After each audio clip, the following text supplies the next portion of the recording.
Hi hello friends, நான் தான் அவங்க விஜிமினோ. இன்றைக்கி என்ன வீடியோ பார்க்க போகிறீங்கன்னா, இன்றைக்கி பாப்பாவுடைய ஃபர்ஸ்ட் பர்த்டே நாங்கள் எப்படி செலிப்ரேட் பண்ணோம் அப்படின்னு சொல்லிட்டு தான் பார்க்க போகிறீங்க. ஆக்சுவலாக பாப்பா எப்போ பிறந்தாங்கன்னா 28/6/2023 தான் பிறந்தாங்க பாப்பா. ஸோ அவங்களுக்கு இன்னையோட 1 இயர் கம்ப்ளீட் ஆகிடுச்சு. ஸோ நாங்கள் வீட்டிலே தான் சிம்பிளாக கொண்டாடினோம். டெக்கரேஷன்லாம் வீட்டிலே தான் பண்ணி கொண்டாடினோம். ஆக்சுவலாக பார்த்திங்கன்னா பாப்பா உண்மையாக அழுதுகிட்டே இருந்தால் என்னால் கண்ட்ரோலே பண்ண முடில. பாருங்கள் எப்படி அழுதுட்டு இருந்தா தெரியுமா. சரி ஓகே தண்ணி கொடுப்பான்னா தண்ணி கொடுத்தா குடிச்சிட்ருக்கான். அதுக்கப்புறம் பார்த்தா எதுக்கு அழுறா என்னன்னே தெரியல. என்னால் ஒன்றுமே பண்ண முடியல. அன்றைக்கி பார்த்திங்கன்னா ரொம்ப அழுதுட்டு இருந்தான். என்றைக்குமே அந்த மாதிரி சேட்டை பண்ண மாட்டான். அன்றைக்கி பார்த்திங்கன்னா அழுதுட்டு இருந்தால் என்னால் அப்புறம் பாப்பா பார்த்திங்கன்னா அழுதுகிட்டே இருக்கவே என்னால் கேக் கூட கட் பண்ணவே முடியல. ஆக்சுவலாக என்னுடைய தொண்டை ரொம்ப கட்டிக்கிச்சு.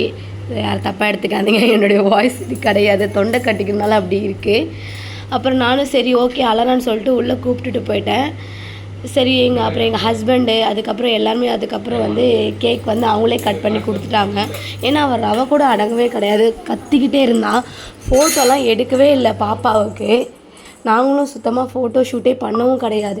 சரி ஓகே நெக்ஸ்ட் அப்புறமா பார்த்துக்கலாம், ஃபோட்டோ ஷூட் பண்ணிக்கலாம் அப்படின்னு சொல்லிட்டு விட்டாச்சு. அதுக்கப்புறம் அவள் தூங்கிட்டான். தூங்கினதுக்கப்புறம் பார்த்திங்கன்னா ட்ரெஸ்ஸெல்லாம் கழிட்டு வேறு ட்ரெஸ் போட்டுட்டு தான் நாங்கள் ஃபோட்டோவே எடுத்தோம். வேறு என்ன பண்ணுறதுன்னு தெரியல. ரொம்ப கஷ்டமாயிடுச்சு. என்னடா இவ்வளோலாம் பண்ணியும் பாப்பா வேறு மூச்சுட்டு இல்லையா, அழுதுகிட்டே இருந்தாலே அப்படின்னு சொல்லிட்டு சரி ஓகே எதாக இருந்தாலும் பார்த்துக்கலாம் அப்படின்னு நினச்சிட்டு நாங்களும் விட்டாச்சு. அப்புறம் பார்த்திங்கன்னா நல்லபடியாக பர்த்டே பார்ட்டி முடிஞ்சுது. ஓகே ஃப்ரெண்ட்ஸ், உங்களுக்கு இந்த வீடியோ